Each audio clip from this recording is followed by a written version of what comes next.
Welcome back to iSpy Academy. In this session titled Basics of the Stock Market, we're going to focus on laying the intellectual groundwork for becoming an informed and intentional market participant. Whether you're new to trading or looking to refine your strategy, this session is about understanding the mechanics and structure of the stock market at a foundational level, because before we start identifying trades or analyzing charts, we need to understand what exactly we're participating in and why. This isn't just about buying and selling. It's about learning how to think like a professional. So let's talk about what we'll accomplish together in this session. We're going to walk through the basic architecture of the stock market, what stocks are, how they're issued, and how they trade.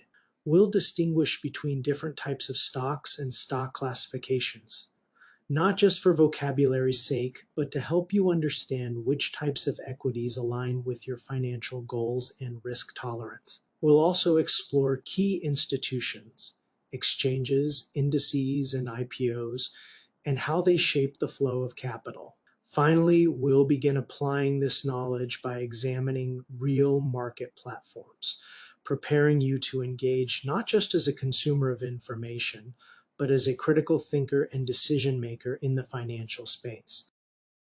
Let's start at the very beginning. What is a stock? On the surface, a stock is a financial instrument that represents ownership in a company.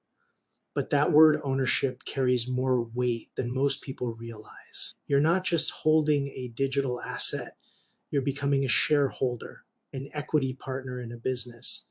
That means you share in its successes and, to a degree, its risks. And while owning one share of a major corporation like Apple might feel distant, you are, in essence, aligned with that company's future. This connection between ownership and accountability is foundational to the free market. Stocks give us access to opportunity, but they also require us to understand what we're getting into, because behind every ticker symbol is a real business with people, operations, and financials that matter. Now, let's break down what comes with that ownership. When you purchase shares, you're claiming a fractional stake in the company, and that stake comes with certain privileges. For publicly traded companies, this could mean voting rights, access to dividends, or simply capital appreciation, depending on the type of stock you hold. The number of outstanding shares, often in the millions or billions, dilutes the percentage you own, but not the significance. Ownership is the foundation of participation in the capital markets. And over time, institutions and retail investors alike use share accumulation as a way to influence or benefit from a company's direction. Think of stocks not just as assets, but as signals of belief in a business's future. Let's flip the lens for a moment. Why do companies issue stocks in the first place? When a business wants to grow, launch a new product, expand into a new market, or pay down debt, it has two primary options: borrow money or raise equity. Selling ownership through stock issuance provides capital without the burden of repayment, but it also means sharing the profits and decision-making with outside investors. This is where IPOs come in. We'll dive deeper into that later. Now, once you own stock, you may gain shareholder rights. These can include voting on company policies, receiving dividends, and claiming a share of what's left in the event of liquidation. But keep in mind, those rights vary. For example, common stock often gives you voting power, while preferred stock might offer more stable income but less say in company affairs. On the trading side, stock prices move constantly based on supply and demand, investor sentiment, macroeconomic news, and company fundamentals. The price you see on a trading platform is not just a number. It's the result of thousands, sometimes millions of individual and institutional decisions, all factoring in expectations about the future. That's why stock prices are dynamic. They reflect evolving perceptions, not just balance sheets. Now let's put stocks in context. Stocks are just one asset class among many. You've got bonds, real estate, and cash equivalents, each with their own risk and return profiles. Bonds are generally seen as lower risk, but they come with limited upside. Real estate can appreciate and generate rental income, but it's far less liquid and requires large upfront investment. Cash is the safest, but loses value over time due to inflation. Stocks strike a unique balance. They offer long-term growth potential and regular dividend income, all while being relatively easy to buy and sell. This combination of growth, income, and liquidity makes them one of the most attractive vehicles for building wealth, especially over time. That's why when people talk about compounding returns, generational wealth, or retirement portfolios, stocks are usually at the center of the conversation. But that reward doesn't come without risk. Stock prices can be volatile. They respond to headlines, earnings reports, policy shifts, and sometimes just mood swings in the market. That's the trade-off.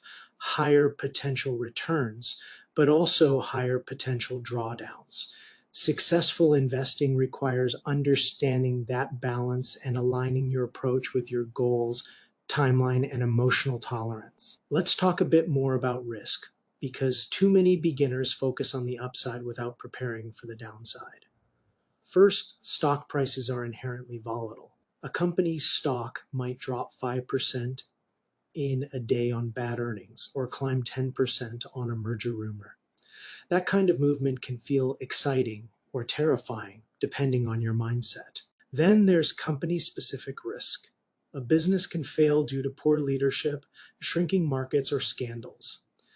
No matter how strong the brand, nothing is guaranteed. And unlike a bond that pays fixed interest, a stock may not pay anything at all, not dividends, not capital gains.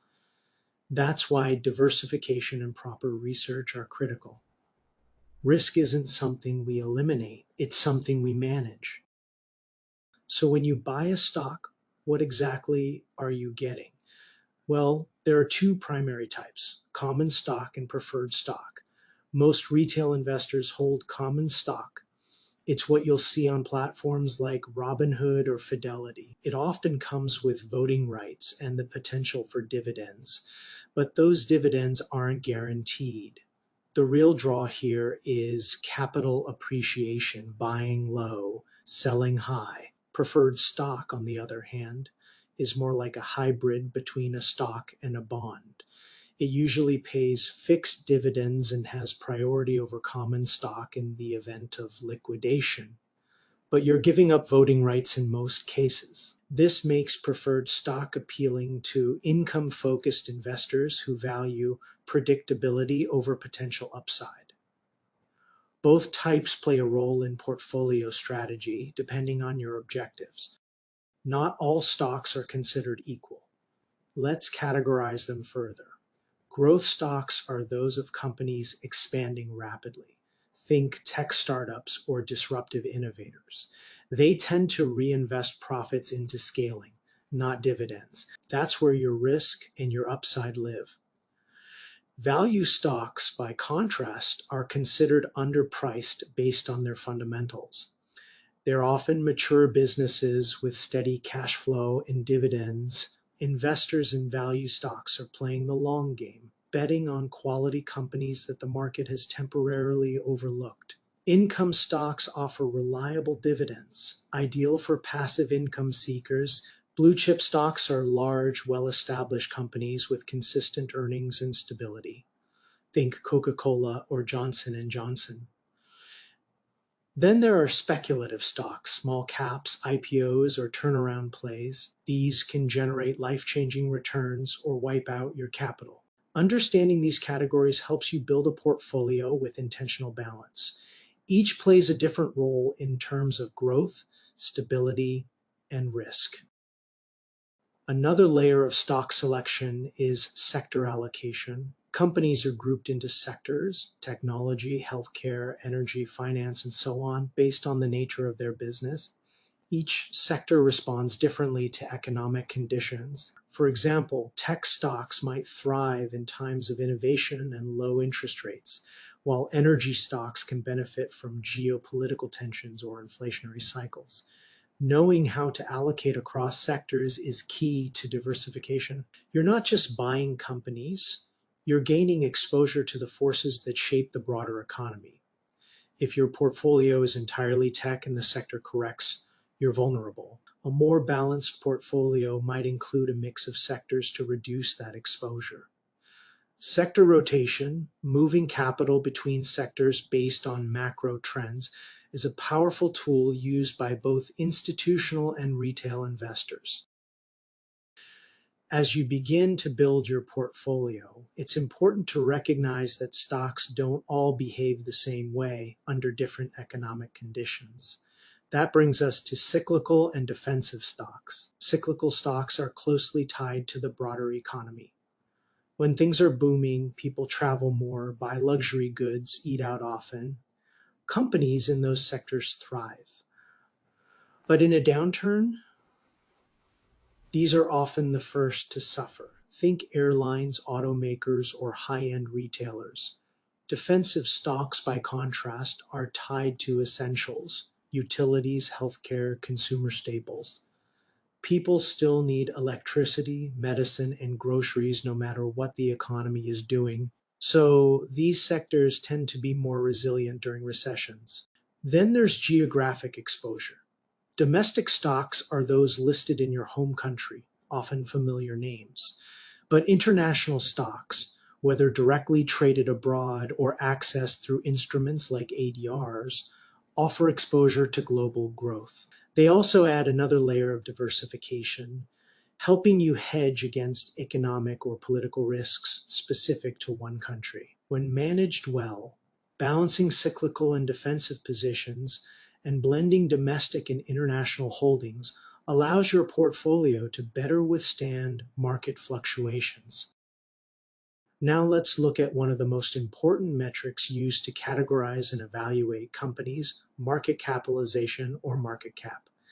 At its core, market cap is simply the total value of all a company's outstanding shares. You calculate it by multiplying the share price by the number of shares available. But it's more than just a number.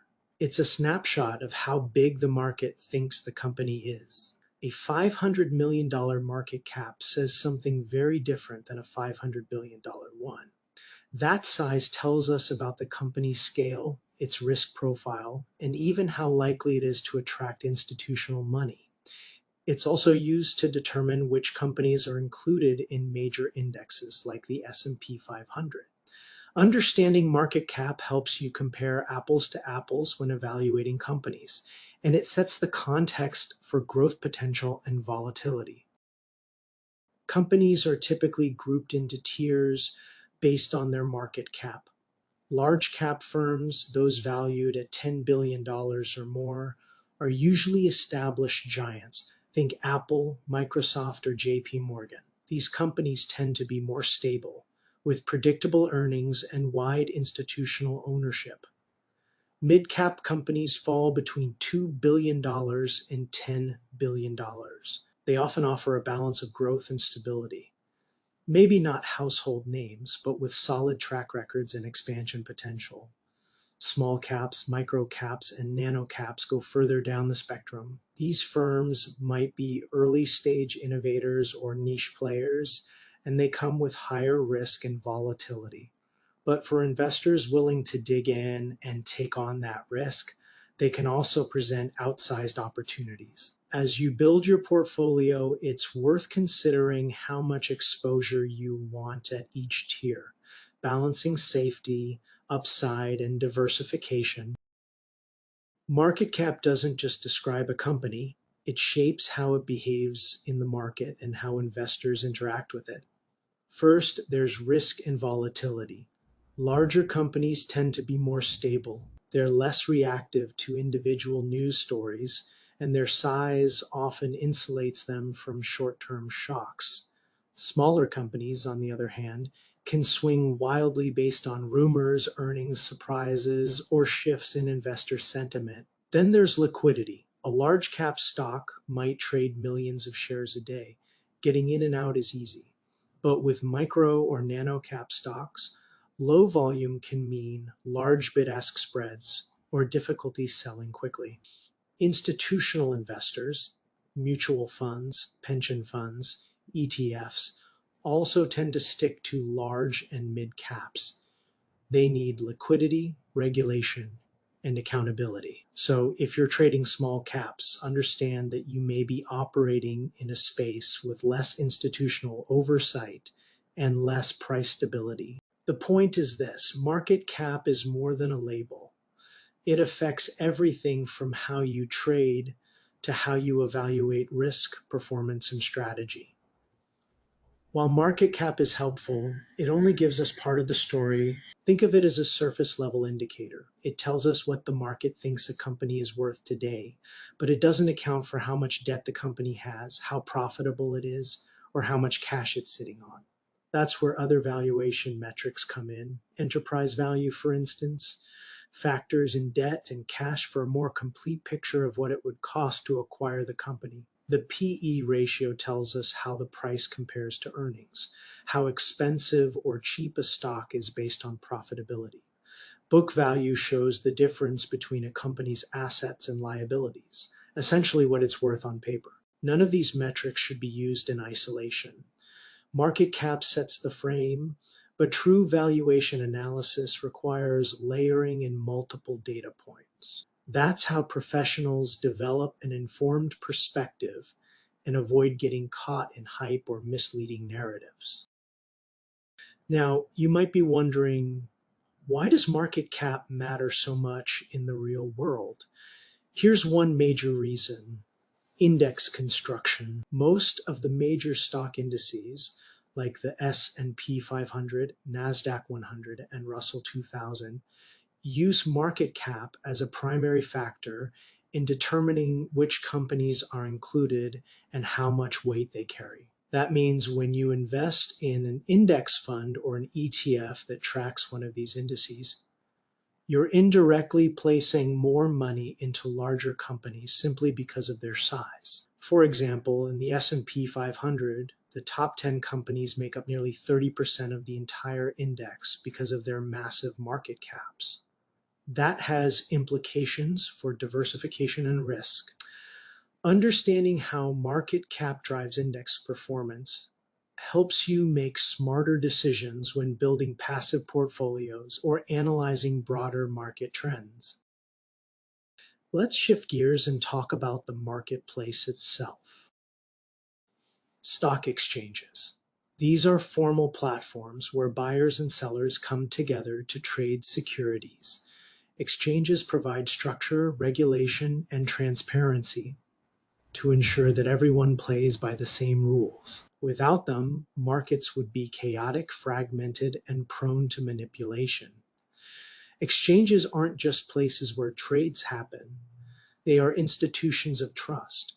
They standardize pricing through supply and demand, ensure that trades are executed fairly, and offer liquidity so investors can quickly enter or exit positions. Whether you're trading 5 shares or 5 million, the exchange ensures your order meets a willing counterparty under fair conditions.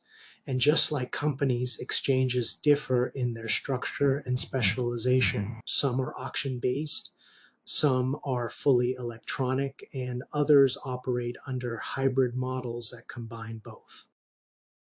Now that we've covered the role of exchanges, let's compare a few of the major ones around the world and understand how each caters to different parts of the global economy. There are many exchanges globally, but a few dominate the landscape. In the US, we have the NYSE and NASDAQ. The NYSE, with its legacy trading floor on Wall Street, is home to many blue-chip dividend-paying giants. Its structure favors stability and transparency, which is why it's often chosen by large, established companies. The NASDAQ, on the other hand, is fully electronic and known for housing growth-focused, tech-heavy names. Think Apple, Microsoft, or NVIDIA. Its lower listing costs and flexibility make it appealing to startups and innovation-driven companies. Outside the US, we see the London Stock Exchange, Tokyo Stock Exchange and Hong Kong Exchange playing key roles. Each has its own listing rules, strengths, and index affiliations. For instance, if you're investing in emerging markets, understanding the structure of the Shanghai Exchange or India's NSE becomes essential. These platforms shape the global financial ecosystem, connecting investors to opportunities across geographies, sectors, and economic conditions. But don't confuse an exchange with an index. Let's clarify the distinction between these two often misunderstood concepts. A stock exchange is where trading happens. A stock index, however, is a measuring stick. It tracks the performance of a selected group of stocks and acts as a benchmark to gauge how a portion of the market is doing. For example, the NASDAQ exchange is the venue. The NASDAQ Composite Index, on the other hand, tracks the performance of every stock listed on that venue. So if the index is rising, it means those companies, on average, are gaining value. Indexes give us a high-level view of investor sentiment. They help fund managers evaluate their portfolio's performance, and they guide millions of passive investors through index tracking funds like ETFs. Understanding both the platform where trades happen and the indicators that reflect how assets are performing is essential to navigating the modern market. Now that we've defined what indexes are, let's look at how they're built and why that matters for your strategy. A stock market index is a curated basket of stocks designed to represent a specific segment of the market. Some indexes focus on large US companies, others on small international ones, but each serves as a pulse check, a way to track a defined piece of the market over time. How an index is constructed influences its behavior. Market cap weighted indexes, like the S&P 500, give more influence to larger companies. Price weighted indexes, like the Dow Jones, give more weight to higher priced stocks, regardless of company size. Equal weighted indexes treat each company the same, giving more visibility to mid-sized or smaller names. And then there are factor-weighted indexes that emphasize specific investment themes, like low volatility, high dividends, or ESG metrics. These different constructions don't just change the data. They affect performance, volatility, and suitability for different strategies. With that in mind, let's explore some of the most popular indices in more detail, starting with the benchmarks that dominate US investing. The S&P 500 is the standard bearer for the US stock market. It tracks 500 of the largest public companies and covers all major sectors. Because it's market cap weighted, the biggest companies carry the most influence. Roughly 80% of the US equity market is represented here. The Dow Jones Industrial Average is a smaller, price-weighted index. It includes only 30 companies, but they're iconic, long-standing players like Boeing, Coca-Cola, and Johnson & Johnson. While it lacks the diversification of the S&P, the Dow still serves as a symbolic indicator of economic health. The NASDAQ Composite is tech-heavy and innovation-driven. It includes more than 3,000 companies, and its performance often reflects investor sentiment around growth and risk. The Russell 2000 shifts our focus to small-cap stocks. It's a key index for assessing the risk appetite of investors and tracking early signs of economic recovery, especially among newer or more domestically focused businesses. We've looked at US benchmarks, but investing is a global game. Let's explore how indices from other regions help complete the global picture. When we zoom out and look globally, we find major indices in nearly every economic region, each acting as a barometer for its home market. The FTSE 100 in the UK tracks the top 100 companies listed on the London Stock Exchange. The Nikkei 225 in Japan leans heavily into industrial and tech names. In Germany, the DAX tracks large cap firms like BMW and Siemens. China's SSE Composite and Hong Kong's Hang Seng Index give us a window into the fast-moving but highly regulated Chinese markets, and broader indices like the MSCI World or MSCI Emerging Markets capture performance across dozens of countries, making them essential for globally diversified funds. These aren't just data points, they're strategic tools. By tracking them, you gain insight into macroeconomic trends, currency dynamics, and global capital flows. For investors looking to expand their perspective beyond the US, they're indispensable. So, how do investors tap into these indices in a practical way? That's where ETFs and index funds come in, bridging passive investing with strategic exposure. Index funds and ETFs allow investors to buy into an entire index with a single trade.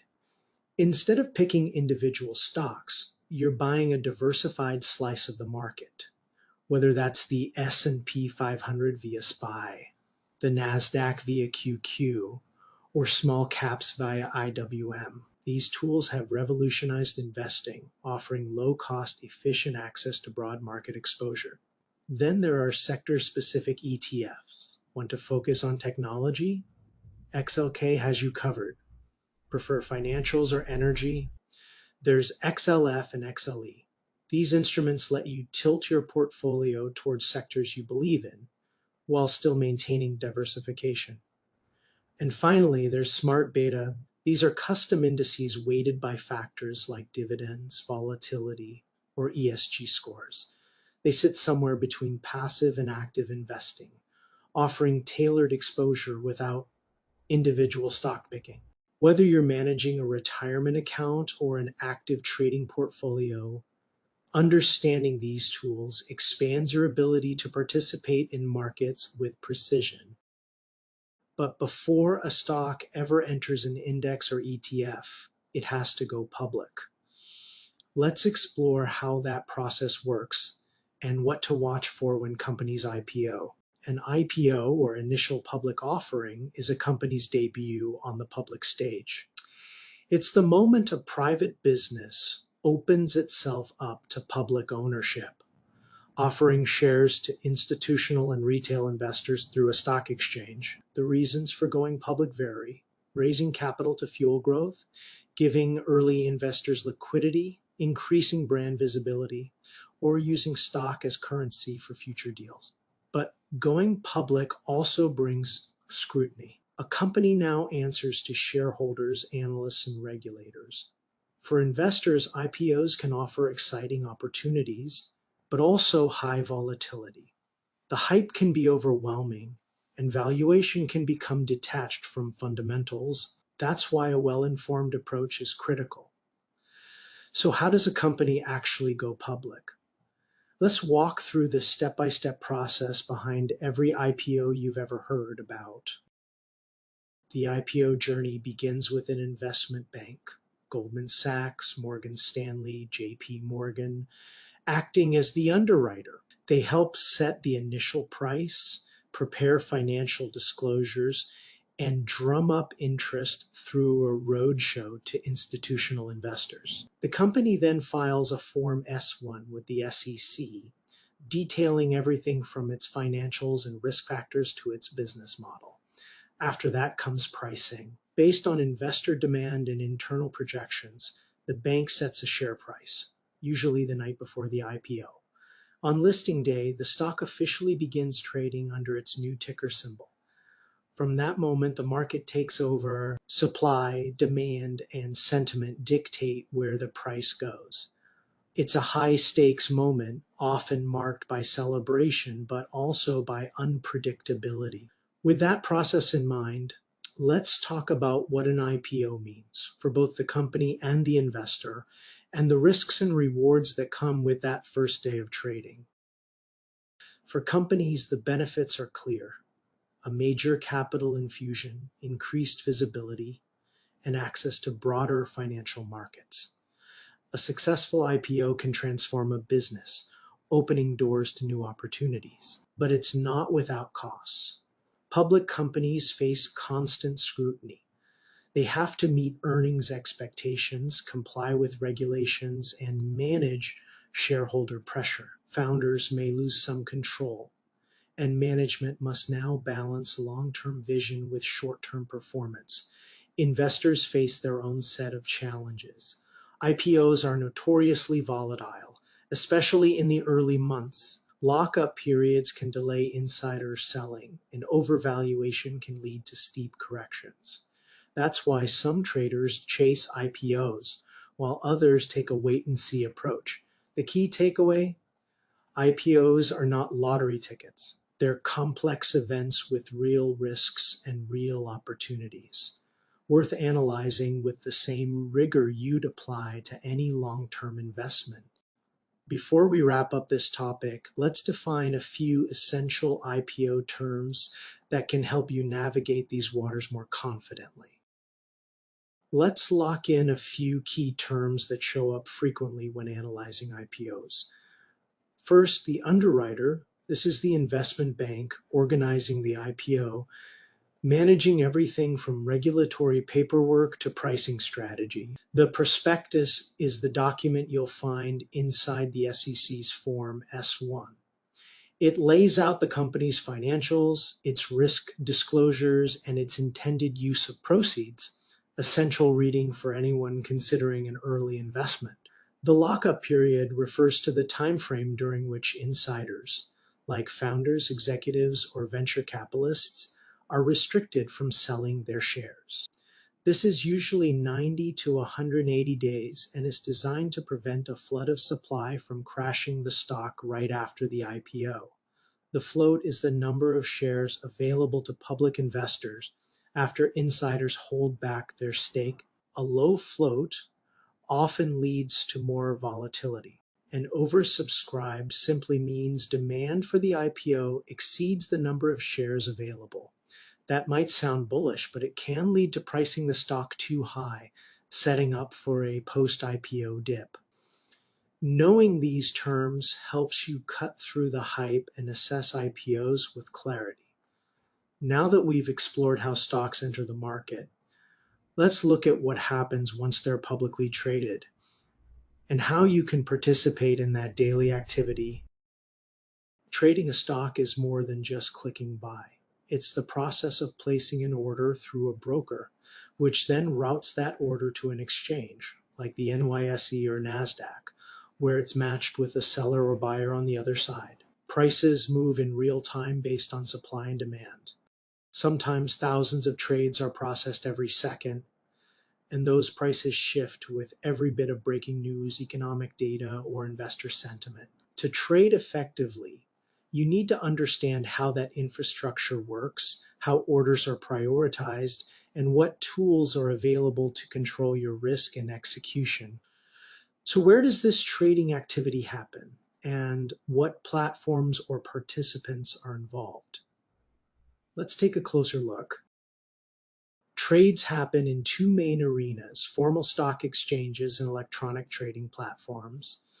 The major exchanges, like the NYSE and NASDAQ, are centralized venues where institutional and retail orders are matched according to strict regulations. Then there are electronic brokers. Platforms like Fidelity, Robinhood, TD Ameritrade, Webull, and Ian Trade.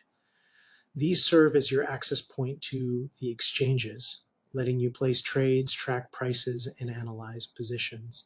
Behind the scenes, these brokers may also route orders through internal systems, dark pools, or market makers, depending on best execution algorithms or payment for order flow agreements. Understanding where your order is going and who's on the other side can help you make smarter trading decisions and avoid surprises in price execution. Once you're inside a trading platform, you'll encounter a range of tools and terminology, starting with the all-important stock ticker and price quote. Every publicly traded company is identified by a ticker symbol, a short code like AAPL for Apple or TSLA for Tesla. This becomes your shorthand for accessing the company's chart, trade data, and news. Then comes the price quote, which includes 4 key terms. The bid price is what buyers are offering. The ask price is what sellers want. The spread is the difference between the two, and it can widen during periods of low liquidity or high volatility. And the last price shows the most recent trade that actually went through. These numbers might seem small, but they matter, especially when trading high volumes or using advanced strategies. The bid-ask spread is essentially a hidden cost, and understanding it is crucial for execution. Now let's break down the order types you can use to control how your trades are executed, because not all orders are created equal. There are several order types that determine when and how your trade is placed. A market order is the simplest. It fills your order immediately at the best available price, great for speed, but risky in fast-moving markets where price slippage can occur. A limit order allows you to set the maximum price you're willing to pay, or the minimum you're willing to accept. It gives you control, but it may not get filled if the market doesn't reach your limit. A stop-loss order triggers a market sell if the price drops below a certain threshold. Designed to limit losses, a stop-limit order adds a price floor to that trigger, offering more precision but introducing execution risk. Then there's the trailing stop, which adjusts as the stock price moves up, locking in gains while still protecting against reversals. Mastering these tools is key to managing both risk and reward, and essential for active traders and long-term investors alike. Timing also plays a role in trading. Let's explore how the market day is structured and what happens during pre-market and after-hours sessions. The stock market doesn't operate 24/7, but it does have extended trading hours beyond the regular session. The pre-market opens as early as 4 a.m. Eastern and runs up to the opening bell at 9:30 a.m. This session is typically lower in volume and higher in volatility, often driven by earnings releases or overnight news. The regular session runs from 9:30 a.m. to 4 p.m. Eastern. This is when the majority of institutional trading occurs and when most economic reports are released. Then we enter after-hours trading from 4 p.m. to 8 p.m. This session is also lighter in volume and more prone to sharp movements. Not all brokerages allow access to extended hours, and not all stocks trade actively during them. Knowing when to trade is just as important as knowing what to trade, because liquidity, spreads, and execution quality can change drastically depending on the session. So what actually happens between the time you hit buy and when the trade shows up in your account? Let's take a peek behind the curtain. When you place an order, it goes through several steps before becoming a completed trade. First, your brokerage receives the order. Then, depending on routing algorithms or agreements with market makers, it's sent to an exchange or liquidity provider. From there, the system looks to match your order with a counterparty, another trader, an institution, or a market maker willing to take the other side. Once matched, the trade is executed, settled, and recorded. Confirmation comes back to your platform, usually in a matter of seconds. The speed and quality of this process depend on your brokerage, the stock you're trading, the time of day, and overall market conditions. That's why slippage, partial fills, or delays can occur, especially in low liquidity names or during volatile moments. Understanding how execution works gives you more control over your trades and more appreciation for the infrastructure powering the market. To make the most of your trading, you'll want to master the tools that professionals rely on every day. Let's break those down. Successful traders use more than just price charts. They tap into a full toolkit to analyze the market and refine their entries and exits. Level 2 quotes let you see the depth of the order book, how many shares are being bid or offered at various prices.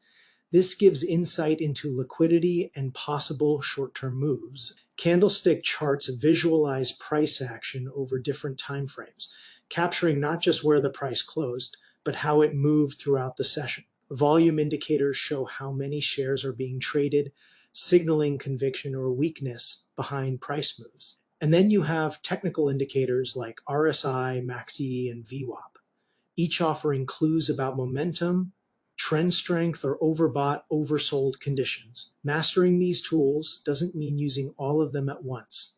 It means selecting what fits your strategy and interpreting them in the context of broader market dynamics. Speaking of strategy, let's close this section by comparing two fundamentally different approaches to the market: day trading versus long-term investing. Day traders operate on tight time frames, executing trades within minutes or hours based on short-term catalysts and technical setups.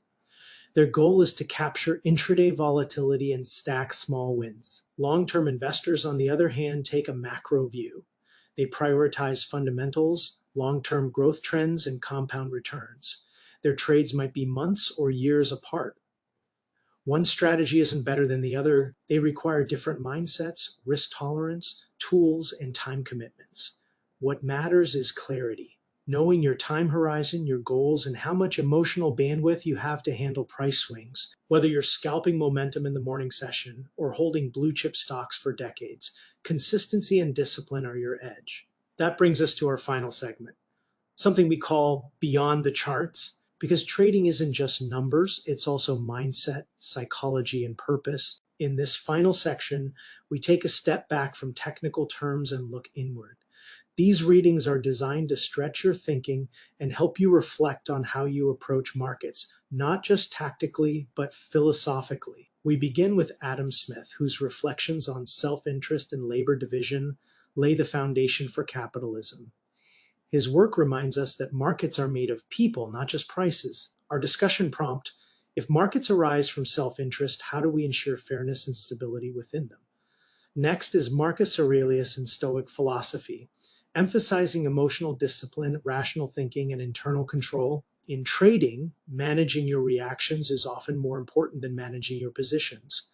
We then move to Daniel Kahneman, who introduces us to the science of decision-making and cognitive bias. Understanding the brain's shortcuts and flaws is essential to avoiding costly mistakes. Finally, Mark Douglas in Trading in the Zone brings it all home. Trading isn't just skill, it's mindset. Belief systems, discipline, and self-awareness are what separate random outcomes from repeatable success.